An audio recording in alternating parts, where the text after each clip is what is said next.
اگر آپ ماہ رجب کے مہینے میں خزانوں کو لوٹنا چاہتے ہیں، ماہ رجب کے مہینے میں اپنی پسند کا نصیب اور تقدیر لکھوانا چاہتے ہیں، تو آج وہ 9 چندی جمعرات ہے، چاند کی پہلی جمعرات ہے سال، تو پہلی جمعرات کے دن 1 چمچ چینی پر یہ خاص وظیفہ پڑھ لیجئے۔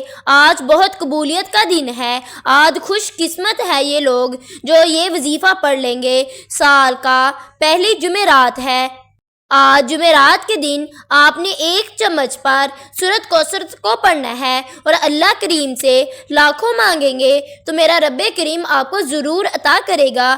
اللہ کے حبیب صلی اللہ علیہ وآلہ وسلم کا فرمان ہے، رب کا مہینہ شروع ہوتے ہی جمعرات کے دن 1 چمچ پر یہ خاص وظیفہ کرنے کی دیر ہے۔ اگر بیوی اپنے شوہر کو اپنے قابو میں کرنا چاہتی ہے، اپنے مٹھی میں کرنا چاہتی ہے، تو وہ جمعرات کے دن اس وظیفے کو کر سکتی ہے۔ انشاءاللہ آپ کی تقدیر بدل جائے گی، آپ کی تمام دعائیں، تمام حاجات پوری ہو جائیں گی۔ میرے پیاری بھائیوں اور میری بہنوں، آپ نے اس وظیفے کو کیسے اور کس طرح کرنا ہے؟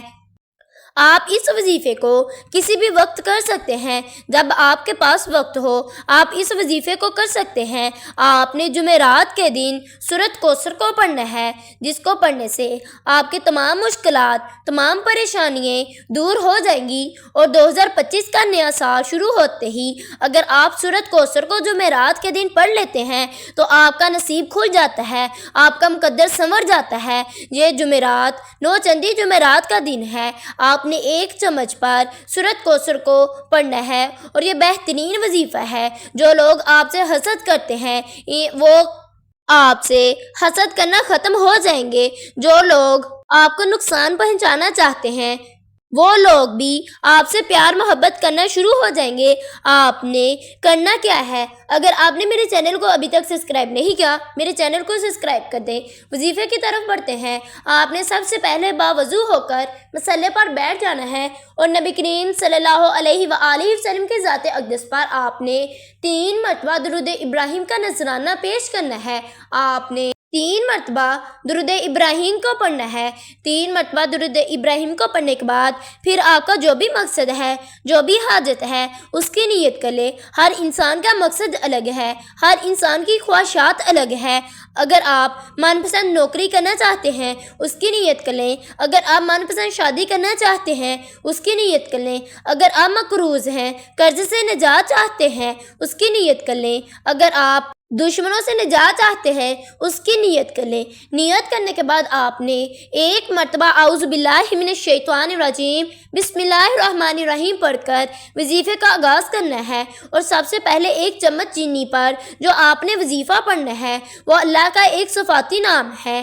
آپ نے یا حیو یا قیوم کو پڑھنا ہے، آپ نے یا حیو یا قیوم کو ملا کر پڑھنا ہے۔ اللہ کے 99 نام ہے۔ صحابہ کرام نے اللہ کے حبیب سے پوچھا، اے اللہ کے حبیب، اللہ کے 99 نام ہیں، ان میں سب سے طاقتور اسم اعظم کون سا ہے؟ اللہ کے حبیب نے کہا، اللہ کے تمام نام طاقتور ہیں۔ صحابہ کرام نے اللہ کے 99 ناموں پر تحقیق کی اور بے حد آزمانے کے بعد صحابہ کرام نے ثابت کیا یا حیو یا قیوم ایک ایسا اسم اعظم ہے، ایک ایسا مجرب اسم اعظم ہے جسے پڑھنے والا مستجابت دعوات بن جاتا ہے۔ یعنی یا حیو یا قیوم کو پڑھ کر جو مانگتا ہے اللہ اسے دے دیتا ہے، اللہ مجبور ہو جاتا ہے اس بندے کو دینے پر، اس کی حاجت کو پورا کر دیتا ہے، اس کی تنگ دستیوں کو ختم کر دیتا ہے۔ آپ نے 1 چمچ لے لینی ہے چینی کی، پھر آپ نے اس کو اوپر یا حیو یا قیوم کو پڑھنا ہے۔ یا حیو یا قیوم کو آپ نے کیسے اور کتنی دفعہ پڑھنا ہے؟ یا حیو یا قیوم ملا کر پڑھا تو 1 بار ہو گیا، یا حیو یا قیوم ملا کر پڑھا تو 2 بار ہو گیا، یا حیو یا قیوم ملا کر پڑھا تو 3 بار ہو گیا۔ اسی طرح سے آپ نے یا حیو یا قیوم کو 11 مرتبہ پڑھنا ہے۔ 11 مرتبہ یا حیو یا قیوم کو پڑھ کر پھر آپ نے جو چینی لی ہے اس کے اوپر پھونک مار دینی ہے۔ آپ نے پھونک مارنے کے بعد پھر دوسرے نمبر پر جو وظیفہ پڑھنا ہے وہ وظیفہ سورۃ کوثر کا وظیفہ ہے۔ سورۃ کوثر کو پڑھنے سے آپ کی تقدیر بدل جائے گی، مشکلاتیں ختم ہو جائیں گی، پریشانیاں ختم ہو جائیں گی۔ سورۃ کوثر کو پڑھنے سے آپ کے گھر میں سے جادو جنات کے اثرات بھی ختم ہو جاتے ہیں۔ جو لوگ آپ سے حسد کرتے ہیں وہ بھی آپ سے پیار محبت کرنا شروع ہو جاتے ہیں۔ اور اگر آپ کے اوپر لاکھوں کا قرض ہے، سورۃ کوثر کو پڑھنے سے قرض اتر جاتا ہے، تمام رکاوٹیں ختم ہو جاتی ہیں، مصیبتیں ختم ہو جاتی ہیں۔ آپ نے سورۃ کوثر کو کیسے پڑھنا ہے؟ آپ نے بسم اللہ الرحمن الرحیم کے ساتھ سورۃ کوثر کو 33 مرتبہ پڑھنا ہے۔ آپ نے 33 مرتبہ بسم اللہ الرحمن الرحیم کے ساتھ ہی سورۃ کوثر کو پڑھنا ہے۔ جو بندہ رجب کی پہلی جمعرات کے دن سورۃ کوثر کو پڑھ لیتا ہے، اس کے مقدر سنور جاتے ہیں، اسے ہر مقصد میں کامیابی مل جاتی ہے۔ اگر آپ کی اولاد نافرمان ہے، فرما بردار بنانا چاہتے ہیں تو سورۃ کوثر کو آپ 33 مرتبہ اور چینی کے اوپر دم کر کے اپنی اولاد کو کھلائیں، انشاءاللہ وہ فرما بردار ہو جائے گی، آپ کی ہر ایک بات کو مانے گی۔ آپ نے 33 مرتبہ سورۃ کوثر کو پڑھنے کے بعد پھر آپ نے تیسرا اور آخری وظیفہ جس کے بغیر یہ عمل نامکمل ہے، وہ ایک قرآنی آیت مبارکہ کا وظیفہ ہے۔ ماہ رجب کی پہلی جمعرات نیا سال شروع ہوتے ہی آپ کے دن پھر جائیں گے۔ آپ نے اس قرآنی آیات کو پڑھنا ہے۔ اس کو پڑھنے سے آپ کا مقدر سنور جائے گا، آپ کی تقدیر بدل جائے گی۔ آپ نے وہ آیت کون سی پڑھنی ہے؟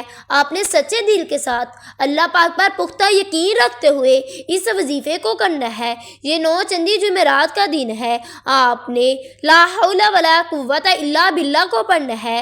آپ نے لا حول ولا قوت الا باللہ کو کیسے اور کس طرح پڑھنا ہے؟ لا حول ولا قوت الا باللہ ایک بار ہو گیا، لا حول ولا قوت الا باللہ 2 بار ہو گیا، لا حول ولا قوت الا باللہ 3 بار ہو گیا۔ اسی طرح سے آپ نے لا حول ولا قوت الا باللہ کو 11 مرتبہ پڑھنا ہے۔ آپ نے ندامت کے ساتھ گڑ گڑا کر رب کریم کے سامنے سچی توبہ کرنی ہے اور لا حول ولا قوت الا باللہ کو پڑھ کر رب کریم سے اپنے گناہوں کی توبہ کرنی ہے۔ آپ نے اپنے کبیرہ اور صغیرہ گناہوں کی معافی مانگنی ہے۔ آپ نے اللہ پاک کو راضی کرنا ہے، اللہ پاک سے اپنی تمام دعاؤں کو قبول فرمانا ہے۔ 11 مرتبہ لا حول ولا قوت الا باللہ کو پڑھنے کے بعد پھر آپ نے آخر پر نبی کریم صلی اللہ علیہ وآلہ وسلم کی ذات اقدس پر 3 مرتبہ درود ابراہیم کو پڑھنا ہے۔ 3 مرتبہ درود ابراہیم کو پڑھنے کے بعد پھر آپ نے اپنے ہاتھ میں 1 چمچ چینی کی جو رکھی ہے اس کے اوپر پھونک مار دینی ہے۔ آپ چاہیں اس چینی کو اپنے گھر میں کسی پانی شربت میں یا چائے وغیرہ میں ڈال کے اپنے سارے گھر والوں کو پلا دیں۔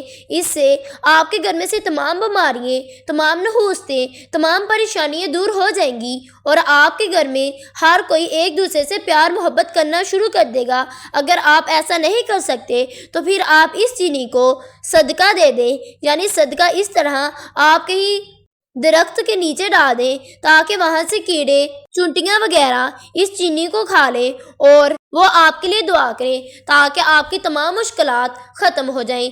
پھر آپ نے اللہ پاک سے ہاتھ اٹھا کر اپنے گناہوں کی توبہ کرنی ہے اور اپنی تمام دعاؤں کو، تمام حاجات کو قبول فرمانا ہے۔ میری اللہ پاک سے دعا ہے اللہ پاک ہم سب کی تمام مصیبتوں کو، تمام پریشانیوں کو دور کر دے۔ جو میرے بہن بھائی بیمار ہیں اللہ پاک انہیں صحت یابی عطا فرمائے، اور جن میری بہنوں کے پاس اولاد نہیں ہے اللہ پاک انہیں نیک اولاد سے نواز دے، آمین۔ اگر آپ نے میرے چینل کو سبسکرائب نہیں کیا، میرے چینل کو سبسکرائب کر دیں۔ اللہ حافظ۔